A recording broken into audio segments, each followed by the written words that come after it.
Olá, meus amigos do Brasil! Estamos chegando com o nosso Visão Geral de hoje. Visão Geral, você sabe, sempre com entrevistas interessantes para vocês, nossos queridos telespectadores. E hoje não será diferente. Meus amigos, as melhores coisas da vida são invisíveis aos olhos. É por isso que quando beijamos, dormimos e sonhamos, nós fechamos os olhos. Vou conversar hoje com um grande amigo. Bem-vindo de retorno ao Brasil, Thiago Ferrari. Você tá bom, menino? Tô bem, graças a Deus. Obrigado. Que bom, rapaz, que você tá aqui comigo. Você sempre me deu prazer quando eu entrevisto, viu? Obrigado. A recíproca que é verdadeira. Recíproca que é verdadeira. E a gente se falou algumas vezes, né, por WhatsApp, Exatamente. Você no Canadá, passando frio. Ui, põe frio lá, põe frio. Ontem eu encontrei com o meu vizinho, ele falou, pô, diz que vai esfriar. Esse final de semana acho que vai fazer uns 18 graus, né? Eu falei, pô, nessa época eu tava menos 26 lá no Canadá. Olha só. Não é. Gente, o Thiago é muito conhecido, foi vereador, né? Teve aí, até vou falar um pouquinho dele aqui, mas ele teve um ano sabático, ficou no Canadá com a família, um ano, a gente vai saber muito, até para você que de repente quer morar no Canadá, quer fazer um intercâmbio com um canadense e tal, essa entrevista é muito interessante. Bom, o Thiago Ferrari é formado em Direito pela PUC Campinas, é especialista em contratos e responsabilidade civil, tem pós-graduação em gestão estratégica, políticas públicas pela Unicamp, foi professor de gestão pública e introdução ao direito na FAGE e Policamp, exerceu o cargo de subprefeito de Barão Geraldo, de 2005 a 2008, vereador por 2 mandatos, eleito vice-presidente da Câmara para o biênio 2011-2012. Em dezembro de 2011, assumiu a presidência do Legislativo Campineiro, autor de diversas leis, entre elas a que dispõe sobre a divulgação do mapa das áreas de risco e contaminadas da cidade. Thiago também é esportista, torce para o São Paulo, entendeu? Tentou a carreira de jogador de futebol como todos os homens brasileiros, né? Chegou a integrar as categorias menores da Ponte Preta, atual assessor especial de Relações Institucionais e Governamental da Secretaria de Educação de Campinas. Que cargo comprido, né? Pelo menos a legenda do cargo é uma coisa impressionante. É comprido, tem que pegar fôlego para falar, né? Tem que puxar o fôlego para falar, né? É verdade. Bom, você chegou quando? Quando você retornou ao Brasil? Eu cheguei em julho, Alberto. Em julho? Em julho. Tá. Cheguei em julho, depois de um ano. De um ano de Canadá? Um ano de Canadá. Tá, então você acompanhou para e passo aqui o processo eleitoral, o presidente da República, essa coisa toda e tal. Como é que você viu tudo isso? Você que é um homem que sabe muito de política. Olha, Alberto, a gente começa a analisar, na história, tudo se repete, né? E tudo é cíclico. Eu estava no Canadá que ele está no passo oposto do que está acontecendo no Brasil e que estava acontecendo nos Estados Unidos. Lá eles estão com o Trudeau, que é o presidente de lá, ele é o extremo do politicamente correto. Em oposição ao Bolsonaro, que tem uma posição firme, convicta, assim como o Trump, lá nos Estados Unidos. E é engraçado que a gente vê que, quando a gente conversa com os americanos, a gente vê muita crítica da imprensa falando sobre o Trump. Mas quando você fala com as pessoas que estão nos Estados Unidos, elas estão gostando que ele pelo menos sabe que tem uma posição. E lá no Canadá havia muitas críticas com o Trudeau, porque quando ele foi eleito como, olha, a gente chegou no ápice da democracia, a gente elegeu um presidente que ele representa tudo. Só que aí no transcorrer desse período as pessoas começam a ver que não dá para você representar tudo, não dá para você estar dos dois lados. E é importante a gente mostrar que a gente tem um lado. Por mais que a pessoa não concorde com o seu lado e a gente possa fazer esse debate, as pessoas questionavam, falavam, como que ele pode ser a favor disso e ao mesmo tempo contra? Então ele não tem opinião, então ele não me representa. Então eles estão questionando e vendo que hoje as pessoas querem posição. Você acha que o Bolsonaro estará para o povo brasileiro assim como o Trump está? Olha, a gente vê que tem muitas características em comum. Só que eu costumo sempre lembrar as pessoas que a gente vive um processo de amadurecimento democrático. Se a gente for ver nos Estados Unidos, tem mais de 300 anos a democracia dos Estados Unidos, e uma democracia estável. A gente está com 30 anos e uma democracia que está se amadurecendo, mas com muitos altos e baixos ainda. A gente veio do processo doloroso do impeachment. Perfeito. Então a gente precisa... e a gente vê que todo esse processo eleitoral, ele despertou em várias parcelas da população que ficavam um pouco omissas, não se envolviam tanto, começaram a se envolver. Então eu vejo que foi um ganho para o Brasil. Pode ser, então. Pode ser que seja realmente essa relação. Deixa eu perguntar um negócio para você que eu acho extremamente fundamental e você me parece uma pessoa extremamente indicada para responder. Eu ouço por aí o seguinte: o Bolsonaro pode querer isso, querer fazer aquilo e tal, mas ele não vai conseguir governar, porque tudo tem que passar pela Câmara, aquela coisa toda, pelo Congresso Nacional, esse negócio todo. E você fez parte do Legislativo, você até fez parte do Executivo também, mas do Legislativo. Você acha que o Bolsonaro, por exemplo, vai encontrar muita resistência, ele que diz a todo momento que conversa, que não fala que não faz essa barganha política, não tem um toma lá da cá e tal. Você acha que nesse ritmo e nessa conversa, nesse diálogo, ou então nessa assertiva dele, vai ficar muito difícil ele governar? Olha, dentro do nosso sistema político, a gente tem um sistema presidencialista que é praticamente um parlamentarismo. Tem uma dependência muito grande do legislativo. E eu vejo que ele vai sofrer muita resistência, mas a população pode dar um suporte para ele. Eu vou fazer uma analogia muito menor com relação ao legislativo aqui que eu presenciei. Quando eu fui presidente da Câmara, uma vez um repórter foi me entrevistar e falou: pô, Thiago, a Câmara é praticamente um despachante de luxo do Executivo. E eu falei, realmente, se a gente for ver, ela está mais preocupada, as cobranças da população são muito maiores com relação a tapa-buraco, vaga em creche, poda de árvore, do que efetivamente a elaboração de leis. Então a gente tem um processo onde a população quer do vereador que auxilie ele nas funções que o Executivo não está suprindo. Sim. Então, o que eu vejo, a população está começando a se interessar mais para a política. E quando ela começa a se interessar mais, ela começa a procurar quais são efetivamente as funções dos cargos. Mas você acha, por exemplo, que de repente um determinado projeto encaminhado pelo presidente da República,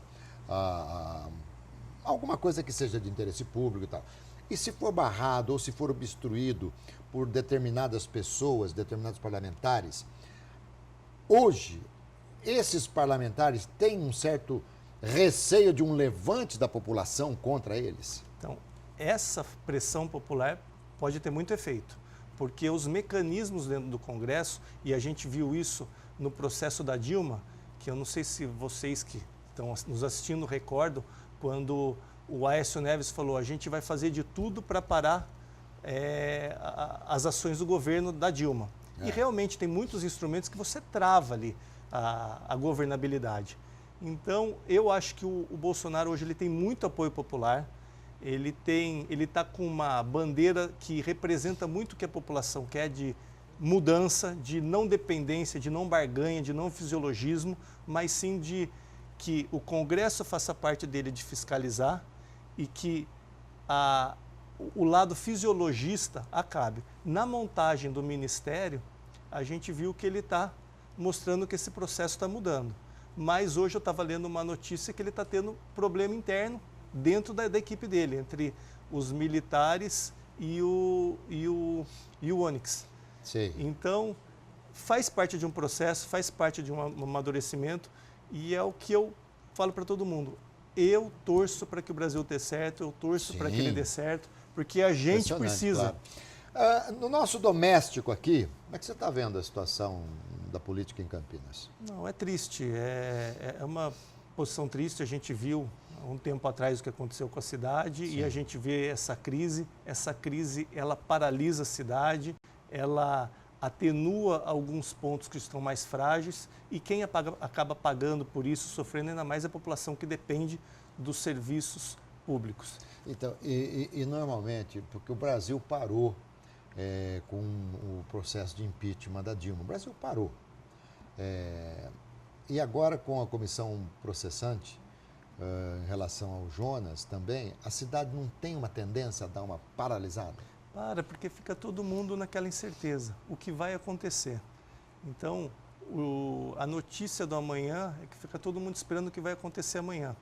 Então, para os investimentos, a cidade fica parada. O que eu falei, quem sai prejudicado é a população que necessita realmente do poder público, que necessita de um transporte público, de uma saúde presente, da educação presente. Então eu vejo com muita tristeza, eu falo, poxa, Campinas tem tudo para ser a cidade referência do Brasil. Ela tem todas as condições de ter um crescimento planejado, ela tem uma vocação na área da educação, na área da ciência e tecnologia, na área da qualidade de vida, nas indústrias de tecnologia que hoje movimentam a economia do mundo, está em Campinas. Sem então dúvida. A gente tem tudo para ser referência no Brasil. Assim como, e vale o que você falou, vale para o Brasil. Campinas tem tudo para ser referência para o Brasil tem tudo para ser referência no continente, até já é, mas em muitas outras coisas, isso aí eu tenho certeza. Bom, você retorna e aquele micróbiozinho assim da política não sai da veia, né? Não sai. É o que minha esposa comentou comigo, ela falou, Thiago, você gosta disso, isso te realiza, é o que você faz bem feito. Ela falou assim, e eu gosto de ver você querendo ajudar. Ela falou assim, tem gente que tem como objetivo uma situação. Ela falou assim, você gosta quando está ajudando a pessoa. Então isso te realiza, te faz mais leve, e nesse tempo que eu fiquei fora, eu vi que realmente faz falta, que eu gosto de estar me envolvido na parte da política, da gente fazer a boa política, da política de você ter o poder de poder fazer o bem, de poder ajudar, e não a política para vaidade, mas a política com P maiúsculo, onde a gente pode ajudar e transformar a vida das pessoas. Bom, vamos lá. Você estava como vereador, aí resolveu não se candidatar à reeleição? Não, eu acabei me candidatando, só que daí eu desisti no meio do caminho. Ah, tá. Eu nem fiz campanha. Perfeito. Tive uma votação boa, mas eu nem cheguei a fazer campanha. Aí então você... por que você foi para o Canadá? Então, quando eu fui para o Canadá, é engraçado, né? Que as pessoas falam, pô, ele foi para o Canadá, a sorte dele, pô, inveja que você está indo para o Canadá. E todo mundo fica assustado quando fala, por que você voltou? O que aconteceu? Como você é louco? Você voltou para o Canadá? Isso aí eu quero chegar lá. Primeiro eu quero saber por que você foi. Cara, Alberto... E por que você escolheu o Canadá? Eu passei por um processo muito pesado na minha vida. Eu passei por um processo... Eu namorei a filha do Hélio, e daí teve todo aquele processo de cassação do Hélio. Para mim foi muito pesado, porque eu já não namorava a filha dele, então eu fiquei no meio do fogo cruzado, as pessoas pressionando, foi muito pesado. Logo em seguida eu assumi a presidência da Câmara. A presidência da Câmara, eu tive que organizar a eleição indireta, e logo depois teve denúncia de fraude em licitações, onde a gente acabou com um esquema de 30 milhões, tive que demitir 2 funcionários, foi uma coisa muito pesada. Logo em seguida, minha mãe doente com câncer. E daí minha filha também, que tinha sido recém-nascida, também ficou doente. Então foi um pedaço de coisa que para mim fiquei pesado. Eu sentia como aquela velhinha aquela vela que vai apagando a chama. Eu falei, eu preciso respirar um pouco. Preciso respirar. E como minha esposa tem cidadania canadense, minhas filhas também, eu falei, vamos para o Canadá, vamos ver. O que dá lá no Canadá? A gente vê que lá tem qualidade de vida, tem segurança, é um país que todo mundo fala que é uma referência. Vamos lá, ver o que vai dar. E lá eu comecei a estudar, minha esposa trabalhou lá, ela fez até um trabalho muito interessante, que ela ficou na área de inteligência da Deloitte, sabe aquela empresa Deloitte? Sim. E ela ficou dando consultoria jurídica nos crimes financeiros de lavagem de dinheiro aqui na América Latina. Então pode aqui trabalhar na Lava Jato. Então ela falou, pô, porque agora as instituições financeiras, elas respondem criminalmente por esses crimes. Antes era só os agentes eram os que estavam fazendo a lavagem. Agora a instituição responde. Então precisava criar uma série de mecanismos para a instituição se precaver nisso. E enquanto isso eu fiquei estudando. E nesse tempo a gente começou a entender e ter a maior certeza que eu tive nesse 1 ano é que aqui que a gente pertence. Tá. Bom, você foi para o Canadá em que mês? Em julho de 2017. Em julho de 2017. Aí sua esposa... Lá você não trabalhou? Não. Lá Eu você só estudei. E tal. Aí você retornou em julho... Isso. Julho de 2018. Tá. Então, no próximo bloco, vou pedir para você me falar como é que é a vida lá, como é que são as pessoas e tal, tá bom? Já. É isso aí, conversando aqui com o Thiago Ferrari, no nosso Visão Geral de hoje, ele que é advogado, político, e que está contando e vai contar mais ainda sobre como é morar no Canadá. Já.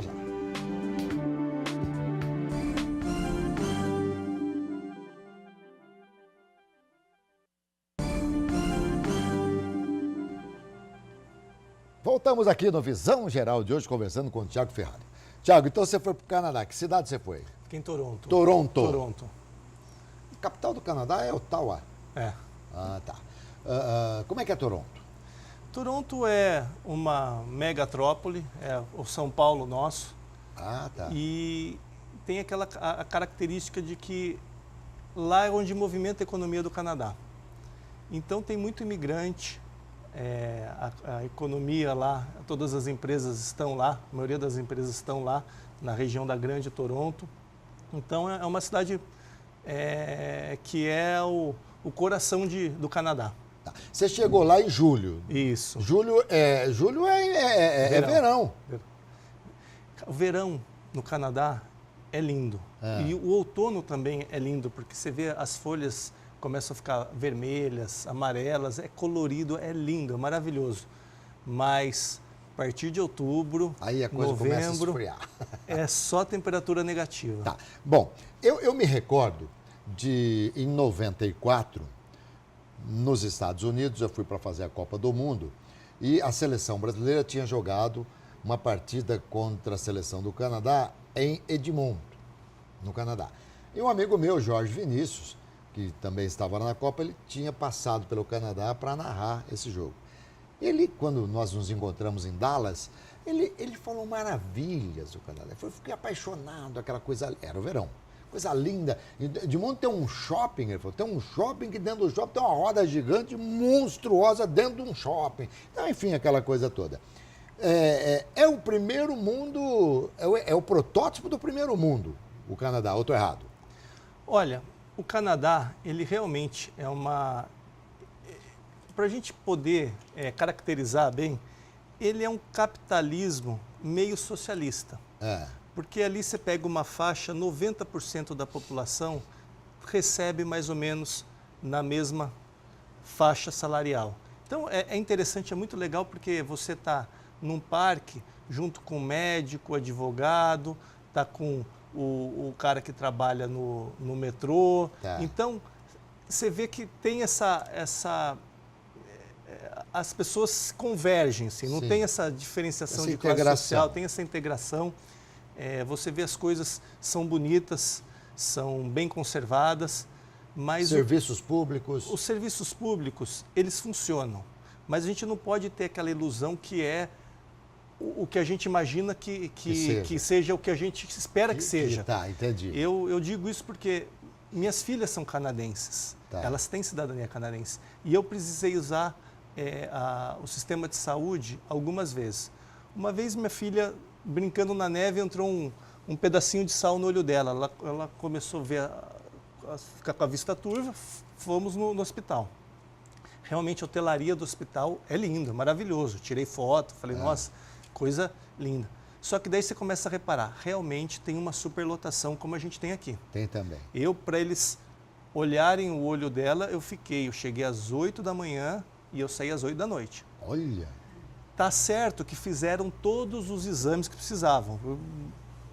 Tem exame que eu nem imaginava que existia, eles fizeram. Mas sempre com muita fila, a gente aguardando, não era aquela... Sem custo. Sem custo nenhum. E só que sabe o que é interessante, Alberto? Eu saí do hospital e eu tive que mandar um zap para um pediatra amigo nosso, porque eu não saí seguro do que estava acontecendo. Ah, tá. Porque e você fala bem inglês, tudo, falo, sua esposa mas e tal, mesmo assim não? Não, é porque hoje, até porque eles chegaram num estágio de muita tecnologia e do politicamente correto, junto com a preocupação com o erro médico, o protocolo deles e o procedimento está tudo no computador. Então, a temperatura está ok, começou a enxergar turvo, tal horário, eles vão preenchendo o formulário, daí o computador fala, precisa fazer tal exame. Esse exame faz tal exame. Depois disso tudo, o médico falou assim, tá ok. Eu falei, e aí? Ok, pode ir, you can go. Aí eu falei, mas e aí, o que? Aí eu mandei, falei, ó, fez isso, isso, isso. Olha como nós precisamos daquele acolhimento, né? Aí o médico falou, Thiago, não, tá tudo ok, realmente tá tudo ok. Ela vai continuar enxergando um pouco turva amanhã, mais 2 dias. Então, no sábado tá ok. Até para, sem querer fazer um trocadilho, né, nesse frio danado do Canadá, falta calor humano. Eles chegaram num estágio do politicamente correto que hoje eles se preocupam em não ser invasivos. Então, se você perguntar, se a gente estivesse no Canadá e você perguntasse para mim por que você saiu do Brasil, eles não perguntam, porque eles acham que já está invadindo a privacidade.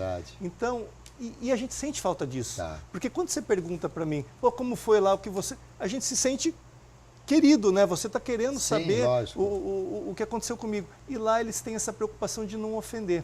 Entendi. De não invadir. E aí isso reflete também na educação dos filhos. Por exemplo, uma criança com... Opa! Uma criança aí, ó, tá vendo? Falando tecnologia, o telefone tá falando sozinho aí, tá vendo? Aqui, opa!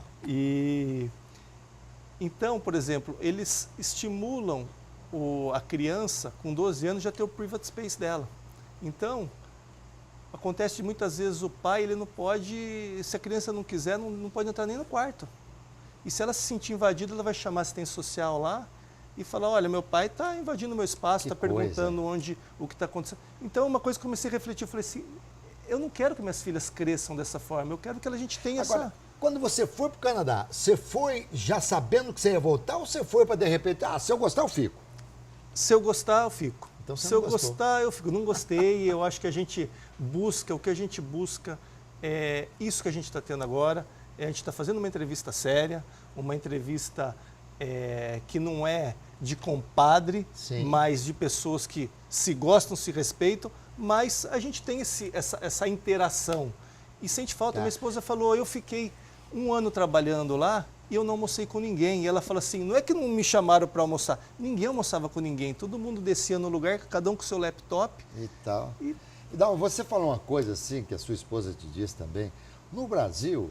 A gente enfrenta tanta coisa, tem crise, mas no final de semana a gente se reúne, se encontra, toma alguma coisinha, come uma carninha e tal. Nós somos assim, né? Eu senti muito falta disso também. Nos Estados Unidos, na Copa do Mundo, na Alemanha, sobretudo. Impressionante. Na Alemanha também é mais ou menos como o Canadá, acho que os países mais frios também. Na Alemanha, dá cerca de 3 meses do ano, o pessoal não sai de casa. O Canadá também deve ser assim, né? Você fica, a janela das casas não abrem. E minha esposa também brinca, fala assim, pô, lógico que você pode andar 2 horas da manhã lá na rua, que ninguém vai fazer nada com você. Ela fala assim, mas quem que vai querer dar 2 horas da manhã na rua a menos 20, a menos 10 graus com aquele vento? Então, é relativo. Realmente, tem muita gente que busca.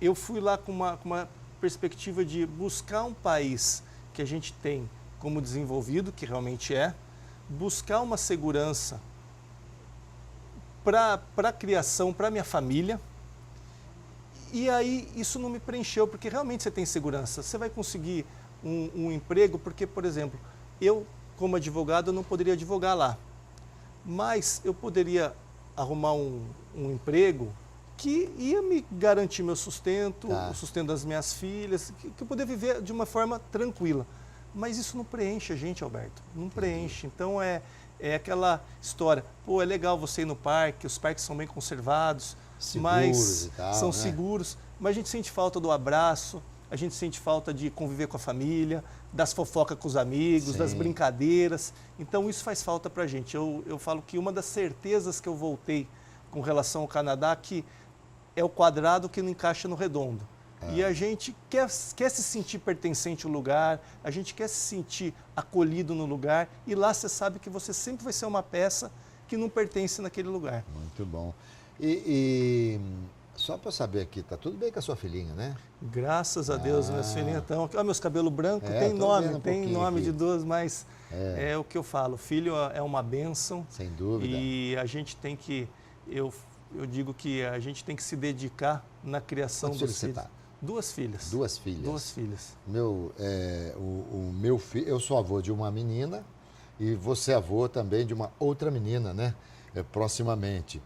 E quando eu cheguei pro meu filho, eu falei assim, ei, menino, você só faz mulher? Eu falei assim, pai, a gente fala o que gosta. O pessoal brinca comigo. É mais isso, né? Mas Brincam. como é que chamam suas filhas? Sofia e Luísa. Seus filhos, que Sofia. idade estão? 6 e 4. 6 e 4. 6 e 4. Que coisa É uma linda. delícia a gente poder... E é uma coisa que eu sempre coloquei na minha vida. O que eu tiver que fazer, em primeiro lugar, vai estar minha família.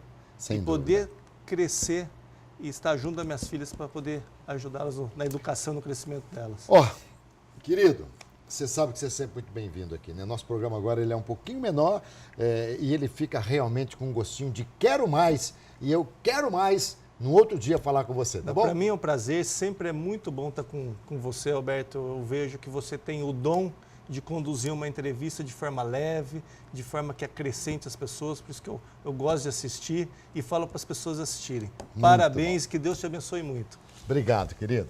Muito bom falar com o Thiago Ferrari. Me deu enorme prazer mais uma vez aqui no nosso Visão Geral. Não se esqueça, Visão Geral, de segunda a sexta, às 9h30 da noite, tá bom? Saúde, paz e alegria. Sorte para todos nós. Tchau, pessoal.